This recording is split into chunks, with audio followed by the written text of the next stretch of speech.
Welcome. This is Alistair Nacht. Happy Walpurgisnacht. I have a special guest today for this holiday. I hope that you're having a wonderful celebration today. And I actually forgot that this was Walpurgisnacht when I booked my guest. She is an up-and-coming YouTuber. I say up-and-coming. She has been there since 2020. She has some really wonderful videos, very eclectic, a lot of different subjects, and we'll talk a little bit about that as well. So without further ado, please welcome Abi the Witch. Abi, welcome. Hi, thank you. Thank you for having me. I'm excited to be here.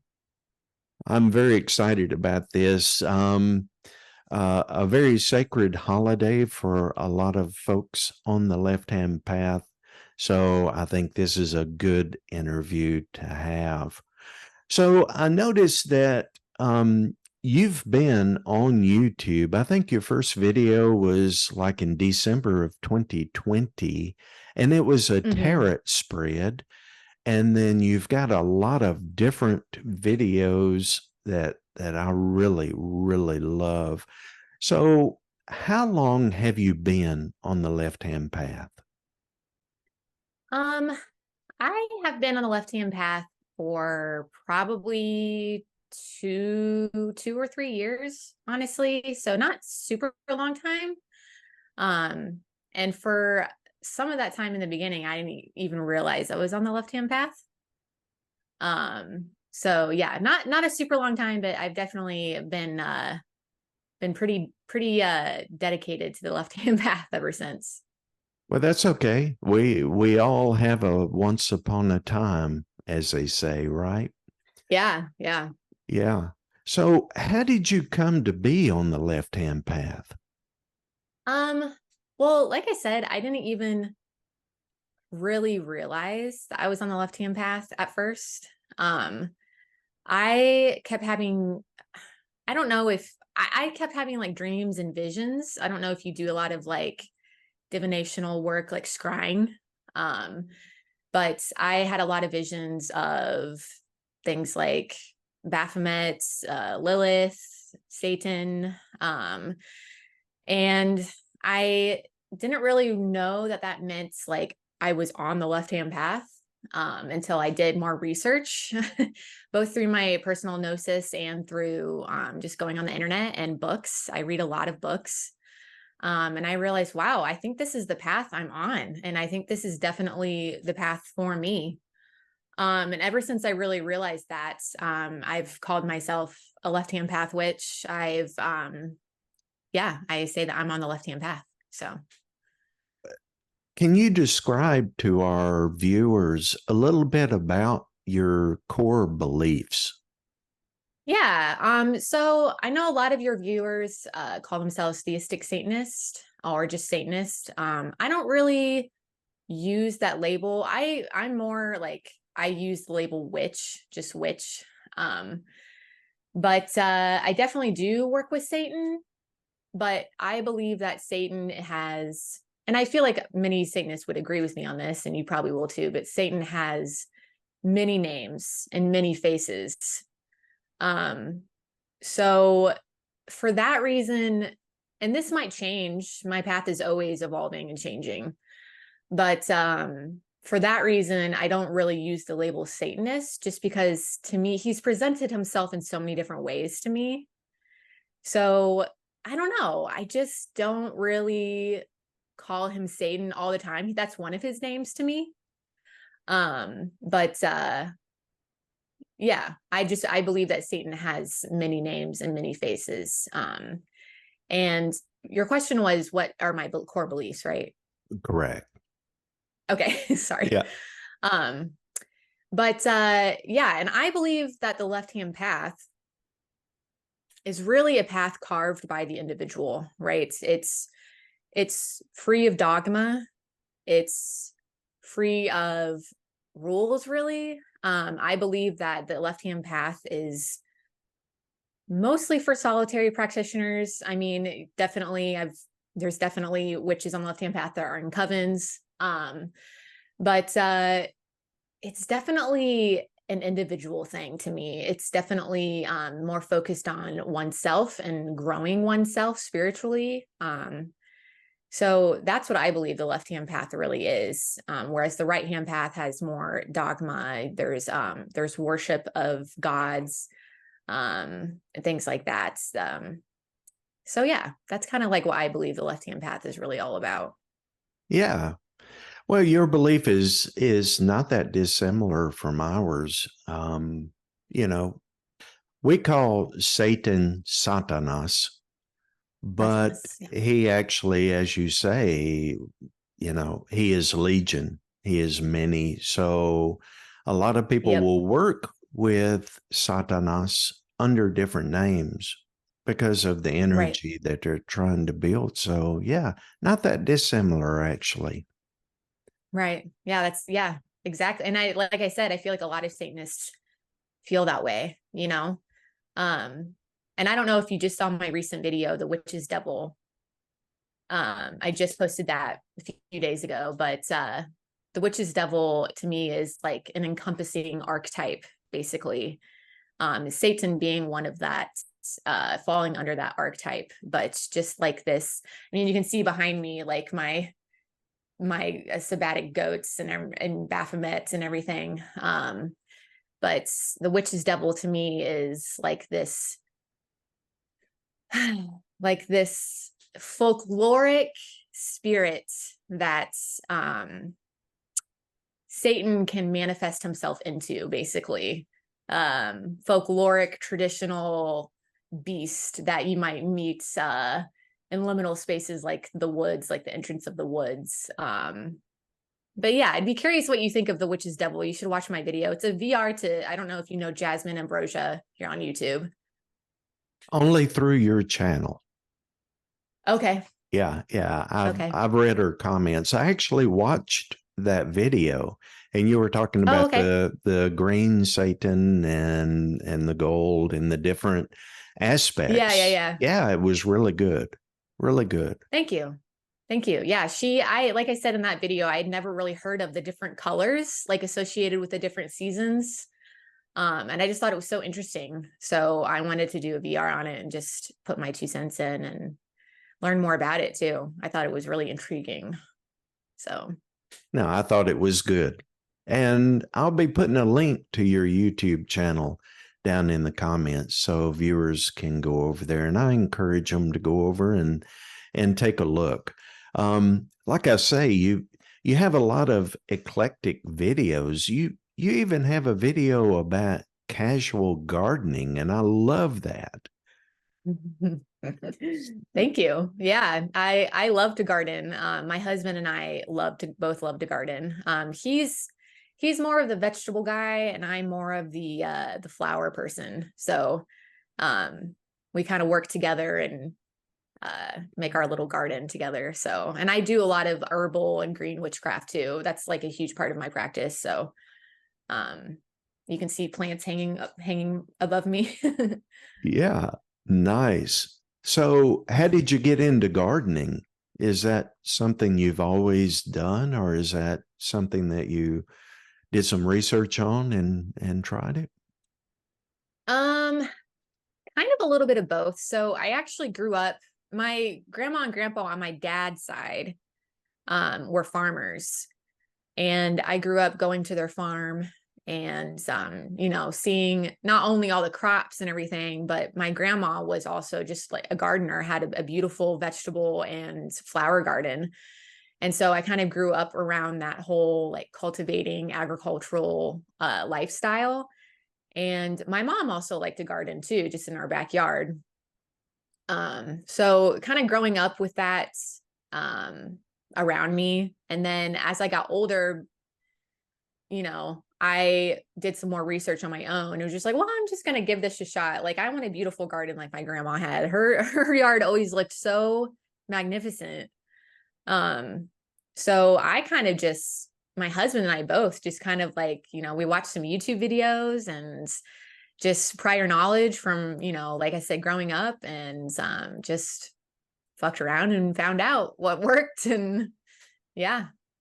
Nice. Very nice. So what do you do herbal remedies and things like that too as part of your practice? Sometimes I do a little bit like medicinally, kind of. That's not really my bag. I do more like metaphysical, like I like the metaphysical properties of plants. So like divinational work. I've used plants for dream work. I love dream work. I've done plants for scrying, like water scrying. So just different practices, just in my witchery. I love to utilize plants. So Nice. So you are married, and mhm. does he practice with you? Is he part of that? I always have questions about people that are together. Do they follow the same thing? Yeah, I've actually been wanting to make a video on it, because I actually think it's a very, very interesting topic as well.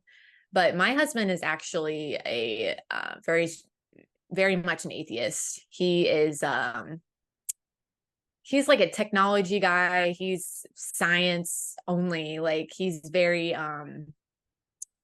yeah, he's not into the whole witchcraft thing. Now he's very, very supportive. He's very supportive of it and encourages me to do it, because he's seen such a growth in me because of it.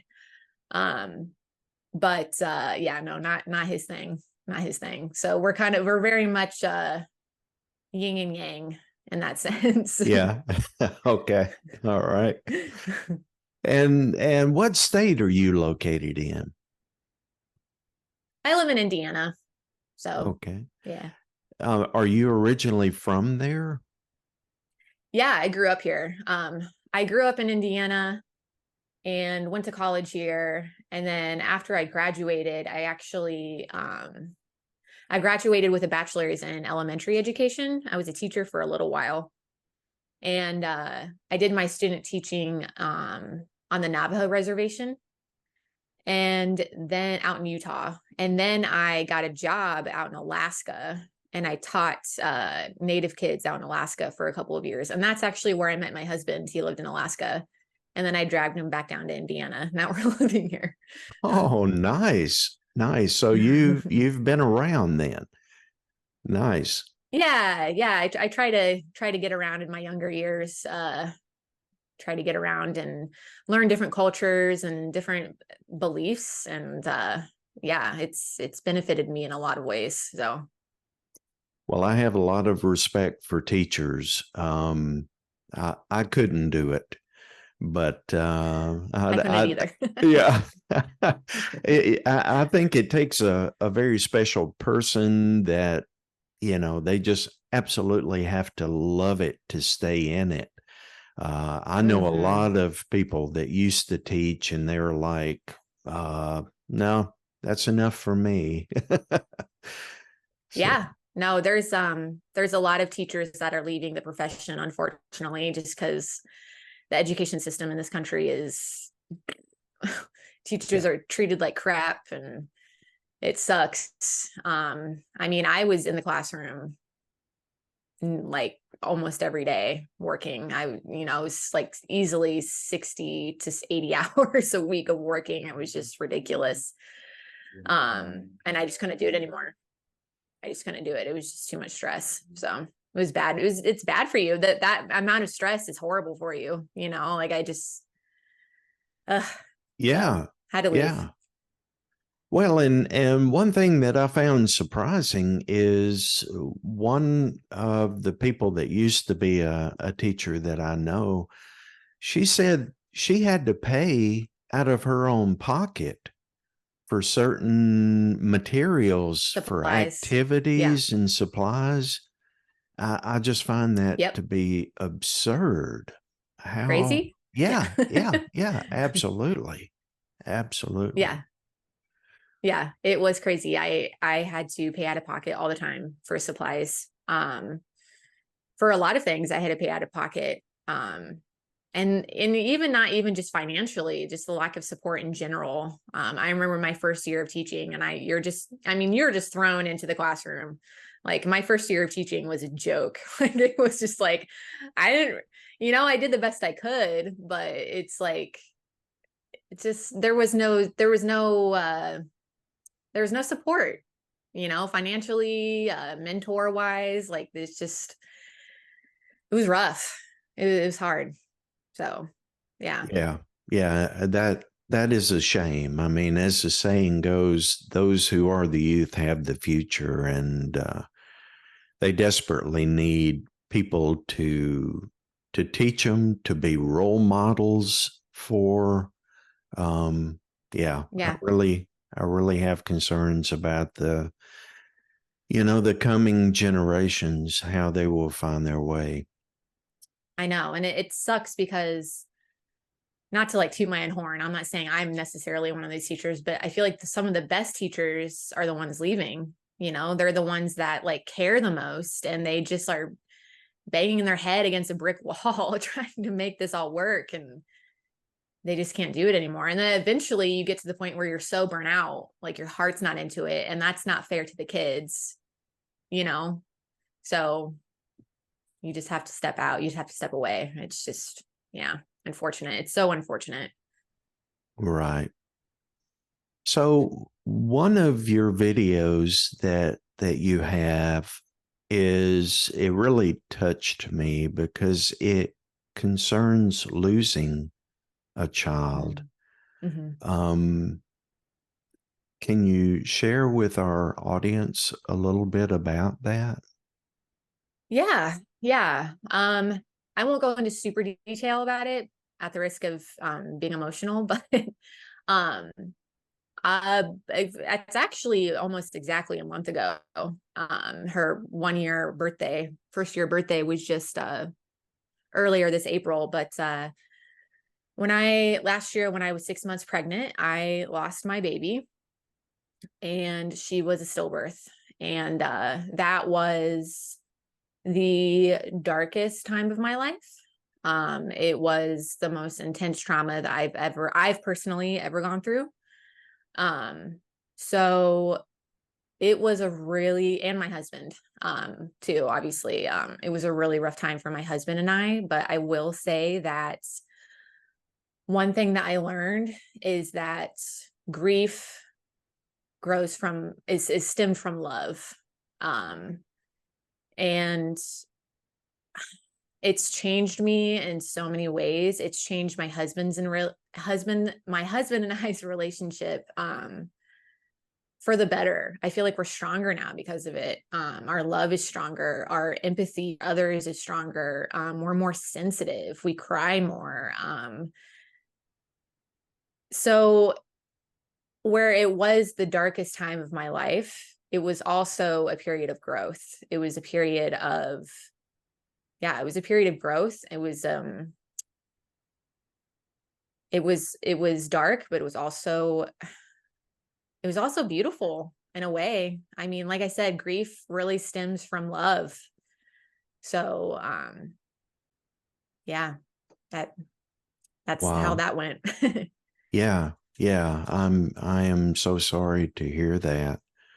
Um, Thank you.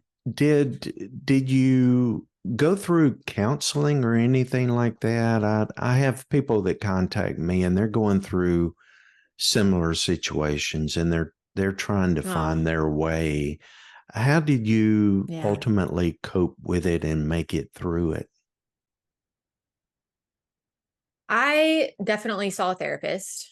I am one for therapy. I advocate for therapy. And a lot of people have come to me and be like, well, therapy just doesn't work for me. But they'll say, I had one session with a therapist and nothing changed. It's like, well, you got to, I will say you have to give therapy time.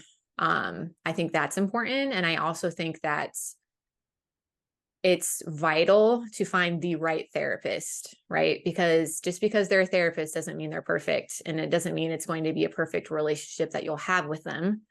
I've had therapists before that I didn't vibe with, and I had to, I mean, I've gone through a ton of different therapists throughout my life, until I found the right one. So, and she really helped me, a lot, and she knows about my witchery and she knows about my spiritual practice, and she's fully supportive of it. And, that leads me on to the next thing that helped me, and that's my spiritual practice. That's my guides. That's my witchery. My spell work even helped me through this, my divination, meditation.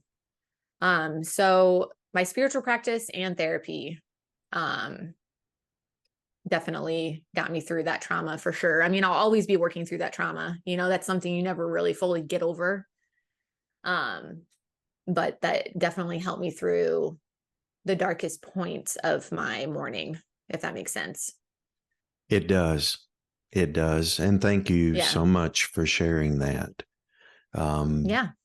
like I say, there are a lot of people going through situations like that, and I think it's important for people to be able to find people that have gone through that, so they Hmm. understand they're not alone. They're never alone. Yeah. So thank you for that. Yeah, absolutely. And that was one thing that I'm glad you say that, because that is one thing that I felt when I was in the deepest parts of my morning was, even though I had these people around me that loved me and supported me, and I was very lucky to have, an amazing supportive family.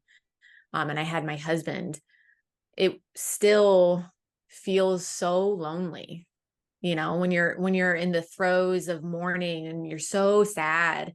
It just, that feeling alone can just make you feel so lonely. So it is really helpful to hear other people's stories and to be reminded that you're not actually alone. You're not actually alone. Um, so I'm glad you bring that up, because Right. it's important to remind people. It really is. Yeah, absolutely. One of your videos talks about some of your favorite things that you like to do on the left-hand path. And Mm. I hope I'm pronouncing this right. Tritaka, is that Yes. correct? Can you Yes. tell us a little bit about what that is? Yeah. Tritaka is, I believe it's Indian. Don't quote me on that, but it's a very ancient art of, basically a form of scrying.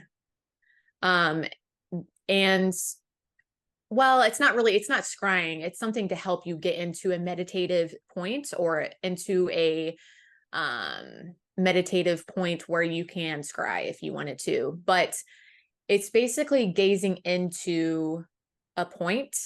Traditionally and commonly, it is staring into a candle flame. So Tritaka is basically just candle gazing. And I use candle gazing to scry, to scry on the back of my eyelids. I call it eyelid scrying. It's a thing. Look it up.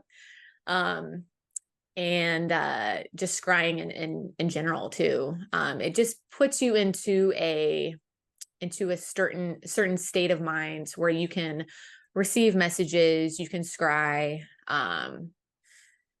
So yeah, Tritaka is, candle gazing, and it's helped me a lot. I always tell people, if they struggle with meditating, because so many people struggle with getting into that state of mind, right? They get distracted, or they have ADHD and their brain's going all over the place. And that's something that has really helped me turn off all those busy thoughts and just help me focus my brain. And eventually my eyes close and I can get into that meditative state of mind. So if you're someone who struggles with meditating, try Tritaka. It's changed my life. Wonderful, wonderful. Yeah. So meditation is a very big part of your path. Is that correct? Yeah, I would say so. Meditation in general, but meditation pretty much solely for divination purposes, or for connecting to spirits or my guides. So yes, I would definitely say it is. A lot of people on the left-hand path have been attacked out in the Mm-hmm. social sphere. Mm-hmm. Has that happened to you? Yes, it has. I believe it has. I don't want to go into super detail about it just because like I feel like I've learned my lesson sharing too much on the internet, if you know what I mean, because I definitely feel like I got attacked via information that was on the internet that someone knew about me and they were able to, does that make sense? Like I shared probably too much about myself. And but anyway, um I actually have a couple of really good friends who are also witches, and they have dreams. They have like the craziest dreams. She had a dream that I was being attacked, and actually had something to do with the loss that I had. um so after that, we broke the hex, we broke the curse, because I do believe that I was hexed. um And after that, ever since then, I've been like obsessed with protective magic. I do protection magic. That's why I don't know if you noticed, but in all of my videos, I have any ill intent sent to me or my loved ones will be directly sent back to sender. I put protection magic pretty much everywhere and anywhere I can in my practice. So yeah, definitely have been preyed upon, targeted, along the left-hand path or just along my witchy path in general. So I found that in my case, I have a lot more attacks from the left-hand path than I do from the right-hand path. Do you find that to be true? I do. I don't know exactly who it was. I have an idea. I've had dreams about it. Um, so I think I know who might have done it, but I definitely see what you're saying. I think that the left-hand path, when put into when the ideas of the left-hand path are given to certain people, it can turn really ugly. I feel like the whole idea of focusing on yourself and growing yourself and your ego and things like that to a narcissist is like an excuse to be a fucking narcissist, right? Like it can definitely be put into the wrong hands, I feel like. So I think for that reason, I can definitely see where certain practitioners on the left-hand path would be more of a person to do something like that. Now I'm not above hexing. Like if I ever had to, if I really got screwed over, I'm not above it. That to me, it has to be extremely justified. I have to know that the universe and my guides are on my side. I have to know that I'm going to be that bitch's karma. You know what I mean? Um, but there are people who are petty and people who are, like I said, narcissist. And yeah, I know the kind of person you're talking about. Yeah. There seems to be a little jealousy mixed in with that, I guess. And Oh yeah.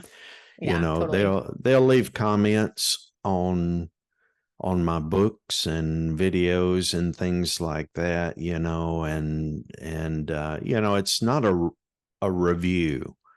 It's just Mm-hmm. attack, you know. They Mm-hmm. probably Mm-hmm. haven't even read my books, but they'll throw that out there. So Yeah, it's petty. it is. It really is.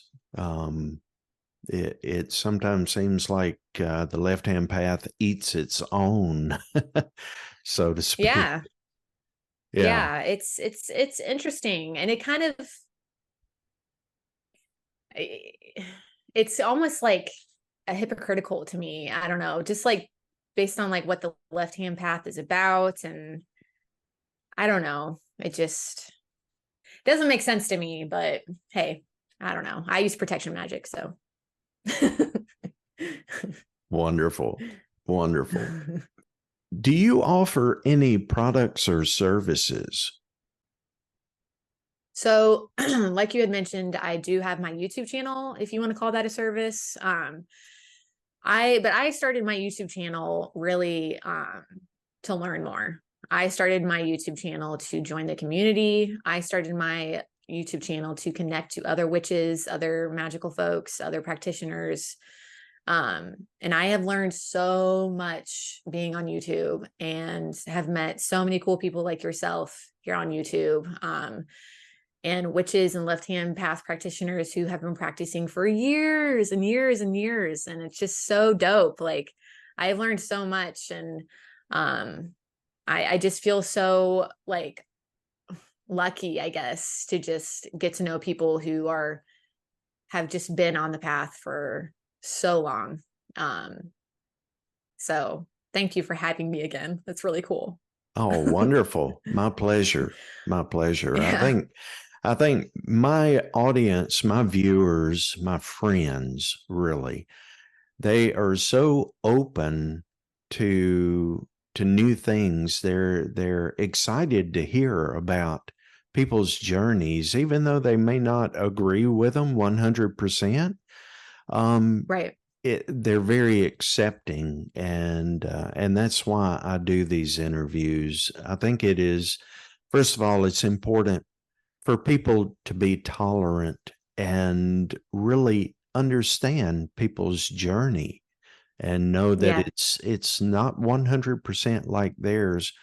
But it's also important for the left hand path to support those on the left hand path who are creating content. As you know, it's not easy to put Hmm. those things together, to come up with the subject, get everything Right. filmed and edited and everything like that. Um, Right. so so if people want to support your ministry, your endeavor here, Hmm. is YouTube the best way to go about that? Yes, YouTube would be the best way for sure. I also have my email on my YouTube as well on my about section. Um, I'm not on social media right now. That could change. Social media to me can get very toxic. So sometimes I just jump off for a while. Um, I might, Indeed. yeah, but just like YouTube, I've also met a lot of cool people on social media. So it's kind of a toss up, but I might get back on one day onto Instagram, but right now I'm off of it. And I used to have an Etsy shop actually where I would sell a lot of my herbs that I grew and a lot of dried flowers. I'd sell incense blends and bath salt blends, and sometimes I'd sell some spell work. I closed that after I went through my trauma last year, just because I just, needed a break from everything. But I've been thinking about opening that Etsy shop back up. So if I do open that back up, I will definitely announce that on my YouTube. So be sure to subscribe if you want to know if I open that back up. Excellent. Excellent. And again, the link is in the description. I encourage everyone to go over and check that out. Um, Thank you. I always ask my guests, what advice do you have? Those people that are looking, they're wondering, they're trying to find something to feed their spirit. What advice do Mm. you have? I would say don't be afraid to read as many books as you can. That's how I started out. I read as many books as I could. I stayed very open-minded. Um, so I can just get as much information about occultism, alternative spirituality, anything you can. And whatever resonates, look more into that, right? Um, you don't need to know everything right away. You don't need to ever know everything. We're always learning. Um, you don't need to know like what kind of witch you are or anything like that right away, of course. And I would also say be careful who you listen to. because there's people out there who will tell you how to do things and what to do. Especially, I feel like there's people who like take advantage of people who are new to the community or who are new to alternative spirituality or witchery. They will, say like, oh, you can't do it that way because then this will happen, or you can't, it's like, I don't know. I feel like that's a little preachy and a little like, I don't know. So I would say that's a red flag. But there's nothing wrong with approaching someone who's been practicing for years and years and just picking their brain and learning from them either, though. So that's what I would tell them. Just be open-minded. Yeah. So Good words, good advice. So, Abi, thank you so much for being here. Thank you for sharing with our left-hand path. And you said your email was on your YouTube. So do you mind if people contact you? No, I don't mind. I mean, just don't be a creep or I'll block you. But other than that, you can you can contact me. Wonderful. So again, for all of those watching, happy Walpurgisnacht. I hope you have a wonderful holiday.